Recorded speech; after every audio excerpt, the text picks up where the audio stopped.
आदाब, इस्तकबाल है माइनॉरिटी रिपोर्ट के साथ। मैं हूं अबू हुरैरा। नाज़रीन, यूपी असेंबली इंतखाबात के 2 मरहले मुकम्मल हो चुके हैं और अब बारी है तीसरे मरहले की, जहां 20 फरवरी को 59 सीटों पर वोट डाले जाएंगे। पहले 2 मरहले जहां वोटिंग हो चुकी है, वहां आवाम का रुझान क्या है, 2017 के मुकाबले में इस बार आवाम का मूड और माहौल कितना बदला हुआ नजर आया, इसके अलावा आने वाला तीसरा मरहला किस पार्टी के लिए कितना अहम है, इस पर माइनॉरिटी रिपोर्ट में हम तफसील से बात करेंगे।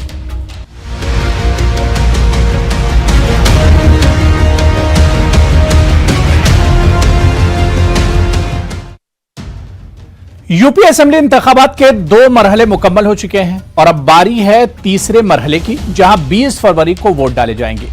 पहले 2 मरहलों को लेकर आवाम का रुझान क्या है, पोलिंग फीसद और वोटिंग पैटर्न से क्या कुछ इशारा मिलता है, और अब तीसरा मरहला जिसे यादव अक्सरती मरहला माना जाता है, इस मरहले में तमाम पार्टियों की मुहिम, इनकी कारकर्दगी और मौजूदा में इनके दावों में कितना दम है, आइए सबसे पहले इस रिपोर्ट के जरिए समझते हैं।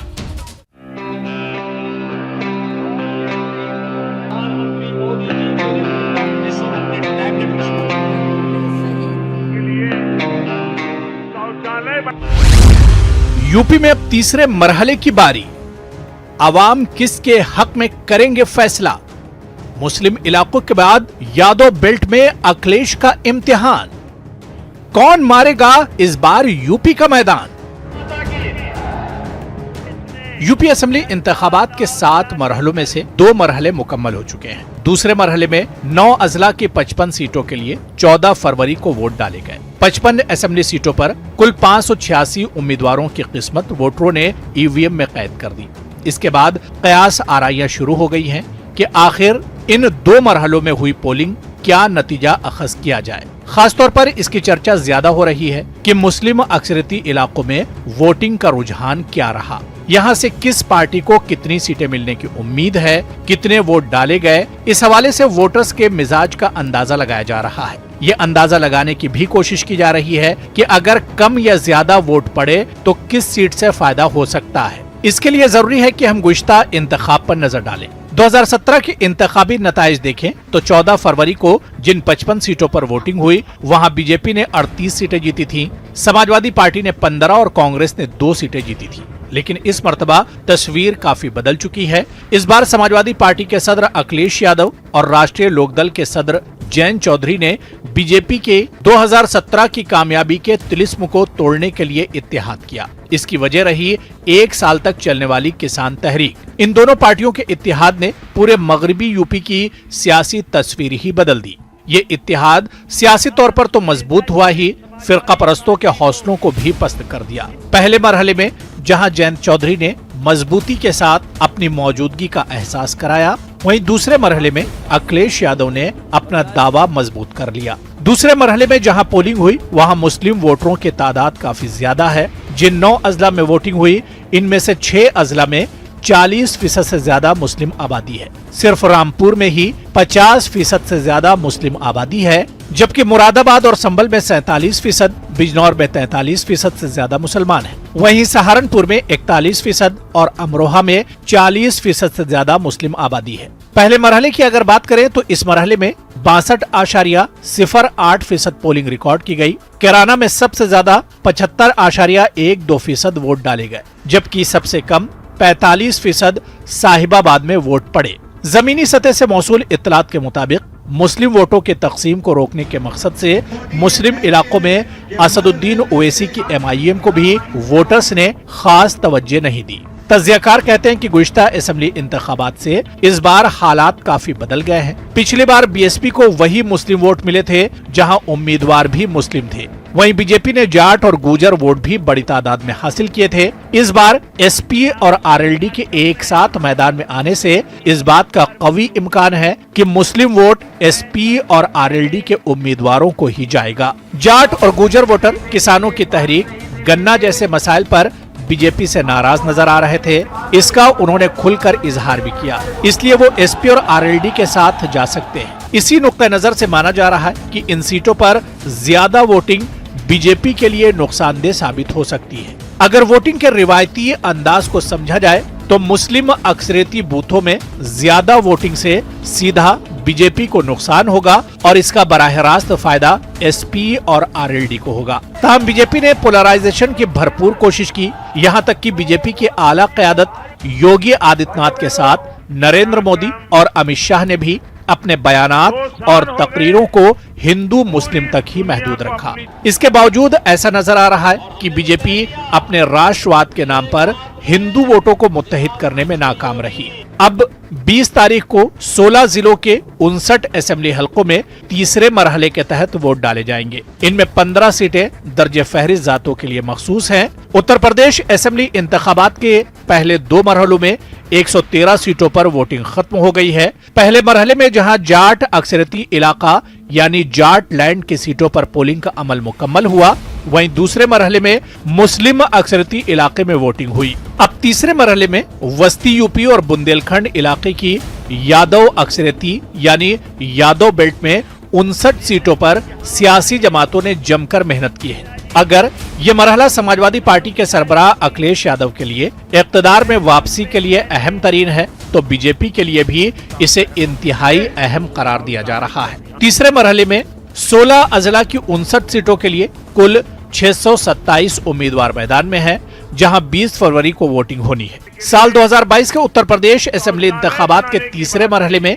जिन 59 सीटों पर पोलिंग हो रही है, इनमें से 90% सीटें फिलहाल बीजेपी के पास हैं। 2017 के इंतखाबात में 59 सीटों में से बीजेपी ने 49 सीटें जीती थीं, जबकि एसपी ने 9 सीटें जीती थीं और कांग्रेस को सिर्फ 1 सीट पर कामयाबी मिली थी। बीएसपी खाता नहीं खोल सकी थी। इक़्तिदार में रहने के बावजूद एसपी ने अपने गढ़ में बदतरीन कारकर्दगी का मुजाहरा किया था और मोदी लहर पर सवार बीजेपी ने 49 सीटें जीतकर नया रिकॉर्ड कायम किया था।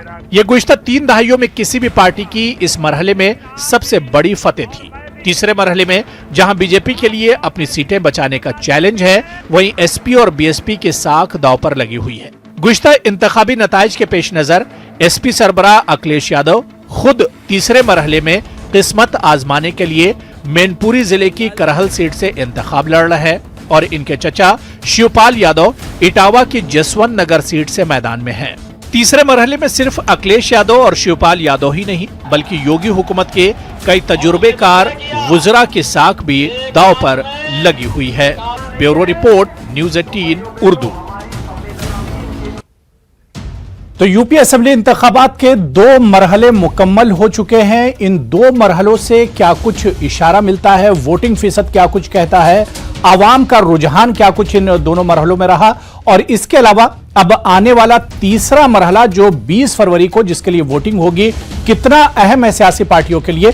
इन्हीं तमाम इश्यूज पर बातचीत करने के लिए मेरे साथ बहुत खास मेहमान, सीनियर सहाफी और यूपी की सियासत पर गहरी नजर रखने वाले कुर्बान अली साहब हमारे साथ राज तौर पर जुड़े हुए हैं। कुर्बान अली साहब, सर आपका बहुत इस्तकबाल है न्यूज़ 18 उर्दू में।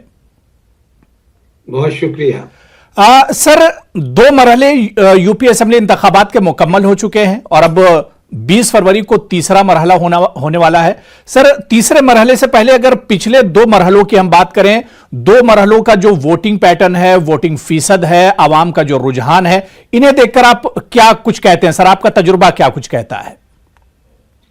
अबू हुरैरा साहब, तकरीबन 8 मिनट की आपकी ये रिपोर्ट और इंट्रोडक्शन में आपने सब कुछ वाज़ेह कर दिया। अब कुछ कहने के लिए ज्यादा रह नहीं जाता है। जी जी।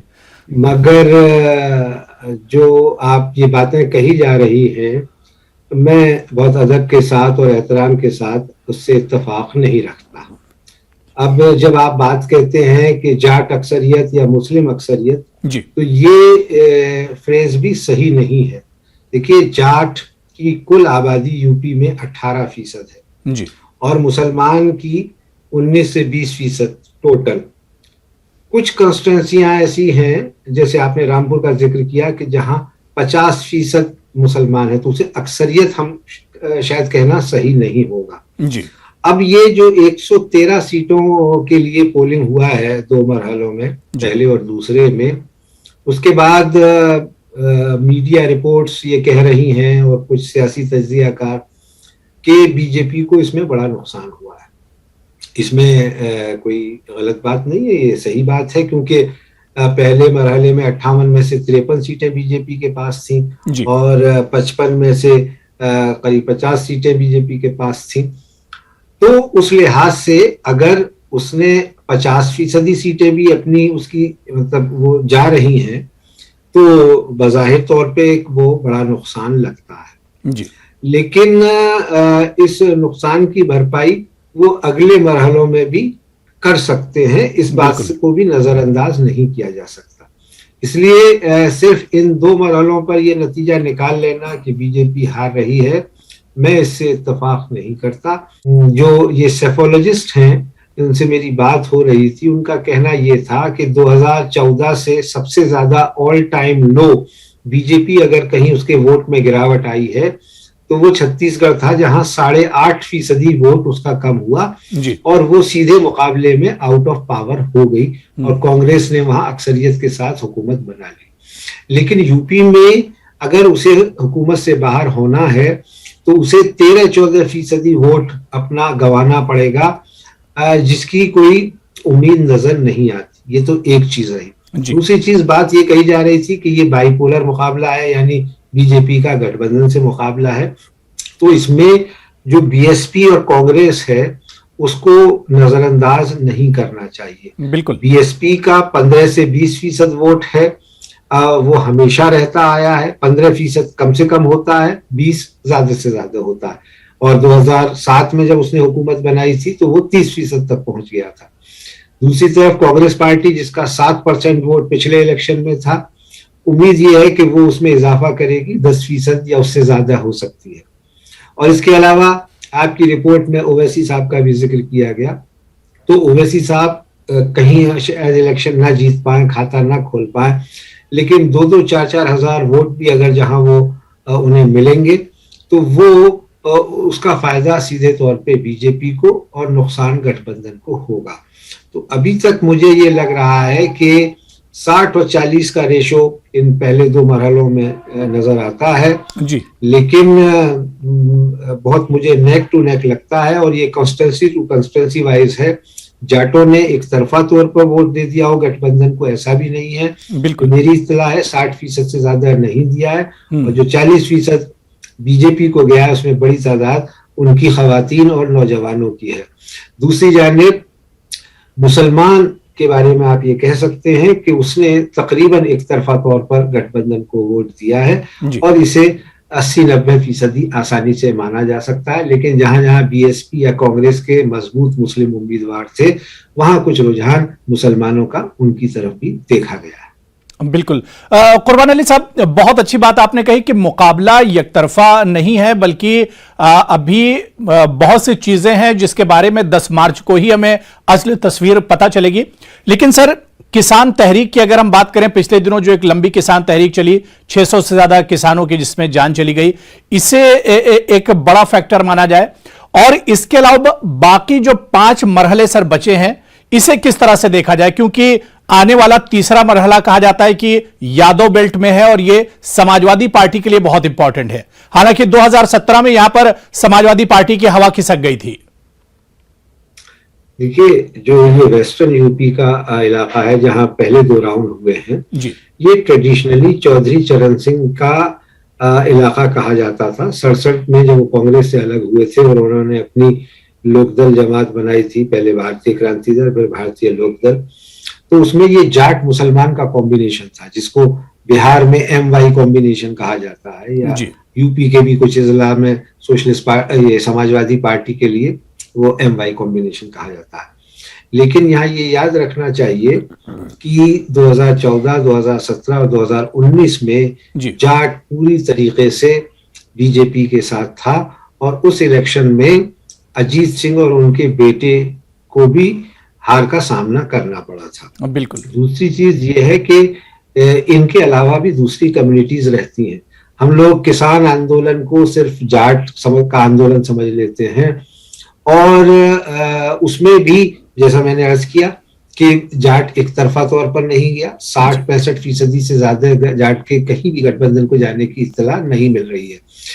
और बाकी जो जमातें हैं जो ट्रेडिशनली जनसंघ और बीजेपी की वोटर रही हैं, या जो फसादात में जिनका सीधा मुकाबला मुसलमानों से होता है, जैसे वाल्मीकि, जैसे खटीक, जैसे पासी, जैसे कुर्मी, जैसे कोयरी, जैसे लोधा, जैसे सैनी, उनकी बड़ी तादाद बीजेपी के साथ है। तो बीजेपी का कहीं भी 30% से वोट कम होता हुआ इन 2 मरहलों में भी नजर नहीं आता। तो ऐसे में मुकाबला सख्त है, लेकिन जाहिर है कि जहां 100% सीटें हों और वहां से आपकी 50% भी सीट कम हो जाए तो वो बड़ी बात होती है। लेकिन ये ट्रेंड क्या समाजवादी पार्टी इटावा मैनपुरी जो उनका गढ़ कहलाता है वहां कायम रख पाएगी, बुंदेलखंड में कायम रख पाएगी, पूर्वांचल में कायम रख पाएगी और अवध में कायम रख पाएगी? ये अगले 5 मरहलों में तय होगा और तब 10 मार्च को तस्वीर वाज़ेह हो पाएगी। बिल्कुल। कुर्बान अली साहब, हालिया दिनों में सर कर्नाटक का जो हिजाब तनाजा है, हिजाब जो इशू है, क्या यूपी के नतीजों पर या यूपी के इंतखाबात पर उसका भी सीधा असर पड़ेगा? यकीनन। देखिए, जिन चीजों को आमतौर पे जो सेक्युलर लोग और जो जिनको मैं कहता हूँ राइट माइंडेड हिंदुस्तानी, वो ये देखते हैं कि ये ऐसी चीजें, जैसे आपने हिजाब के मामले का बात की, सुप्रीम कोर्ट ने यूपी हुकूमत के उस नोटिस को खारिज कर दिया है जिसके तहत मुसलमानों पे और जो दूसरे लोग प्रोटेस्ट कर रहे थे एनआरसी और सीएए में, उसमें तावान लगाए गए थे, जुर्माना किया गया था जी।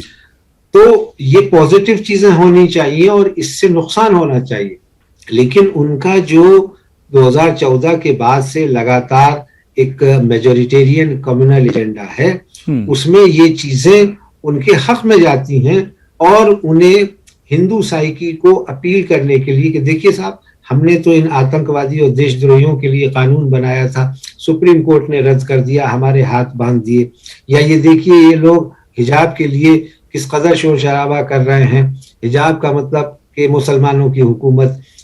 वो अब अमित शाह जो होम मिनिस्टर हैं, उन्होंने वेस्टर्न यूपी के गली गली कूचे कूचे करिया करिया जाकर के ये कहा कि अगर बीजेपी हार गई तो आजम खान की हुकूमत बन जाएगी। कभी आजम खान कोई भूत है, कोई टेररिस्ट है, क्या है? और अगर बन जाएगी तो हिंदुस्तान के आइन के तहत बनेगी ना, हिंदुस्तान के आइन के तहत ही योगी आदित्यनाथ जैसा आदमी चीफ मिनिस्टर हो सकता है, हिंदुस्तान के आइन के तहत ही असदुद्दीन ओवैसी लोकसभा में पहुंच सकते हैं। तो भाई ये तो डेमोक्रेसी है, इसमें किसी को कैसे रोकोगे? लेकिन उनका जो सेक्टेरियन एजेंडा है, कम्युनल एजेंडा है, उसके जरिए से वो कोशिश करते हैं लाम बंद करने की। और ये जो 80 और 20 की बात हुई 2017 के इलेक्शन में, अमित शाह ने बीजेपी के क्लोज डोर मीटिंग में वर्कर्स की कहा कि यूपी में 20% मुसलमान है, वो हमें वोट नहीं देता, हमें उसका वोट चाहिए भी नहीं, 80% में से 40% अगर हम हासिल कर लेंगे तो हमारी हुकूमत बन जाएगी। चुनाचे 2017 में 40% वोट के साथ उनकी हुकूमत बन गई। दूसरी चीज, उनका एक डिटरेंट जो होता था बीजेपी को रोकने का, जो 25-30 साल वो हुकूमत नहीं कर सके थे, उसका उसकी वजह थी दलित और बैकवर्ड कास्ट का एकजुट होना और उन मुसलमानों का उनके साथ मिल जाना जी। वो उन्होंने उस मंडल को तोड़ दिया, जिसको आम जबान में मंडल वर्सेस कमंडल कहा जाता था जी। और उन्होंने मंडल को ही अप्रोप्रिएट कर लिया। यानी जब वो 300 सीटें जीत रहे थे 2017 में, उस वक्त भी वो सुहेल राजभर पार्टी और अपना दल के साथ अलायंस कर रहे थे, और आज भी उनके साथ अलायंस है, अपना दल के साथ और दूसरी बैकवर्ड जमातों के साथ। और उन्हें जरूरत नहीं है, वो खुद कफील हैं, सेंटर में मेजॉरिटी हुकूमत उनकी चल रही है, लेकिन वहां भी उन्होंने इन छोटी जमातों में से एक अपना दल को रिप्रेजेंटेशन दिया हुआ है। और अनुप्रिया पटेल मोदी कैबिनेट में मिनिस्टर बनी हुई। तो वो हर तरह का हथकंडा अपनाते हैं, जिसको साम दाम दंड भेद कहा जाता है। वो 24/7 काम कर रहे हैं। दूसरी जानिब जो अपोजिशन है अभी तक, जो ये मान के चल रहा है कि हम तो बाई डिफॉल्ट पावर में आने वाले हैं, तो हमें ज्यादा हाथ पैर मारने की क्या जरूरत है। बिल्कुल, यानी कुर्बान अली साहब, जो नतीजे 10 मार्च को आएंगे वो बड़े चौंकाने वाले भी हो सकते हैं। यकीनन। और मैं तो जो यूपी में लिखी हुई इबारत देख पा रहा हूँ या समझ पा रहा हूँ जी। मुझे नहीं लगता कि बीजेपी पावर से आउट हो पाएगी। और ये जरूर है कि कमजोर हो जाए, 315 की जगह उसको 215 सीटें मिल जाए या 200 भी मिल जाए जी। और लोगों का तो कहना ये है कि अगर 175 180 तक भी मिल गई तब भी वो किसी ना किसी तरीके से जोड़ तोड़ कर, क्योंकि उससे उन्हें कोई परहेज नहीं। हमने देखा है कि मणिपुर, गोवा, अरुणाचल प्रदेश, उत्तराखंड, हर जगह तोड़फोड़, और मध्य प्रदेश, तो उनके पास हर हरबा है और वो आसानी से पावर छोड़ते नहीं है जब तक कि उन्हें एक वाज़े तौर पे डिफीट न मिल जाए और उनके हुकूमत बनने की तमाम उम्मीदें खत्म हो जाए। बिल्कुल। एक कुर्बान अली साहब, आखिरी सवाल कि अभी तक 2 मरहलों में जहां पर पोलिंग हुई है, 2017 में बीजेपी यहां पर काफी मजबूत होकर, और यहीं से बीजेपी ने एक तरह से स्पीड पकड़ ली थी। 2017 के इंतखाबात में अच्छी सीटें आई थी बीजेपी की। तीसरे मरहले का जो नतीजा 2017 में था वो भी बीजेपी के लिए बहुत शानदार रहा था। यानी कुल मिलाकर अगर इन मरहलों में, इन तीनों मरहलों में जो पार्टी बढ़त बना लेगी, क्या आपको लगता है कुर्बान अली साहब के नतीजे उसी के हक में जाएंगे? नहीं, देखिए, अबू हुरैरा इन इंतखाबात में, और ये लोकसभा इलेक्शन के वक्त से, बल्कि 2017 से मैं देख रहा हूं कि जो कन्वेंशनल तरीका है, जिस तरह से सहाफी या जो इसको असेस करने वाले लोग हैं, इसको इंटरप्रेट करने वाले लोग हैं, चाहे वो सेफोलॉजिस्ट हो, जर्नलिस्ट हो या मुबस्सिरीन हो, तो वो जो आप जिस तरह से चीजों को कह रहे हैं उसी तरह से तबसरा करें।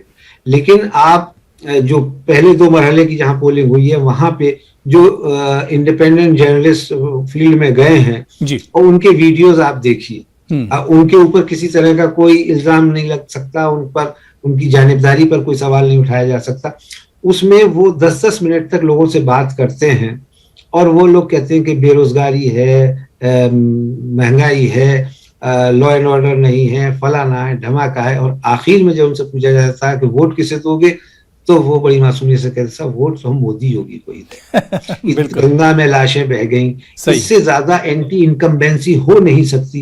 यानी पिछले 5 सालों में कोई अच्छा काम हुआ ही नहीं है। अभी ये कैरेवा मैगजीन का मेरे पास में ताजा इशू है, इसमें चीफ मिनिस्टर को कहा गया है रिग्न ऑफ टेरर, और एक तरह से टेररिस्ट डिक्लेयर किया गया है कि इतनी जुल्म ज्यादतियां हुई हैं, लोगों को मारा गया है, ऑपरेशन एनकाउंटर, ऑपरेशन लंगड़ा, लेकिन बावजूद इसके जो उसका कोर वोटर है वो तो कहीं हिल ही नहीं रहा है, बल्कि एक आम हिंदू साइकी को भी ये लोग अपनी इन बातों से, और उनका जो पिछले 100 साल से आरएसएस का एजेंडा है, मेजोरिटेरियन कम्युनल एजेंडा, उसके तहत, यानी इसी इलेक्शन के दौरान हमने देखा कि यूपी में धर्म संसदें हो रही हैं, हिंदू राष्ट्र बनाने की बात हो रही है, तो वो सारे आर्ग्यूमेंट्स गिर जाते हैं। कोई भी जर्नलिस्ट जाएगा, 1 घंटे बात करेगा, कॉपी लिखेगा, तो उसको लगेगा कि बीजेपी के खिलाफ माहौल, लेकिन आखिरी लाइन अगर वो पूछेगा और जिसे बताते हुए लोग शर्माते हैं, तो और एक मेरे सेफोलॉजी दोस्त का ये कहना है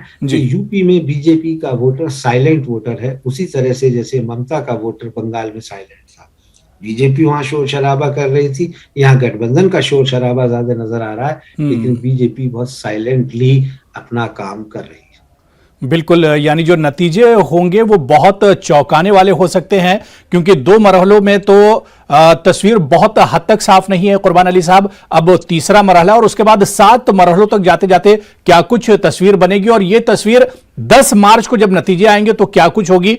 यानी एक चौंकाने वाले नतीजे भी यूपी के हो सकते हैं, क्योंकि शुरू से ही एक माहौल बना और ये बात कही जा रही है कि बीजेपी दबाव में है और बीजेपी चुनाव हार रही है, लेकिन 10 मार्च को जब नतीजे आएंगे उसी दिन दूध का दूध और पानी का पानी होगा। बहुत बहुत शुक्रिया कुर्बान अली साहब मेरे साथ सर जुड़ने के लिए और बहुत शानदार तज्जिया करने के लिए, तफसील से अपनी बात रखने के लिए। सर बहुत बहुत शुक्रिया आपका। शुक्रिया। तो नाजरीन, जाहिर सी बात है कि 2 मरहले यूपी इंतखाबात के मुकम्मल हो चुके हैं और 2 मरहलों के बाद अब बारी तीसरे मरहले की है। 20 फरवरी को तीसरे मरहले के तहत वोट डाले जाएंगे और तीसरा मरहला बीजेपी के लिए तो अहम है, क्योंकि 2017 में बीजेपी यहां पर 49 सीटें जीत कर आई थी 59 में से, और समाजवादी पार्टी के लिए भी यह मरहला बहुत अहम है, क्योंकि समाजवादी पार्टी यानी यादव गढ़ माना जाता है, समाजवादी पार्टी का यह गढ़ माना जाता है। क्या समाजवादी पार्टी इस बार बीजेपी और योगी आदित्यनाथ का तिलिस्म तोड़ पाएगी, यह देखना बहुत अहम होगा। लेकिन 20 फरवरी को तीसरे मरहले का जहां पर चुनाव होना है, न्यूज़ 18 उर्दू लगातार आपसे अपील कर रहा है कि अपने वोट का इस्तेमाल जरूर करें, क्योंकि आपका एक वोट जमहूरियत को मजबूत कर सकता है। तो नाज़रीन, माइनॉरिटी रिपोर्ट में आज फिलहाल इतना ही। मुझे और पूरी टीम को इजाजत दीजिए। आदाब।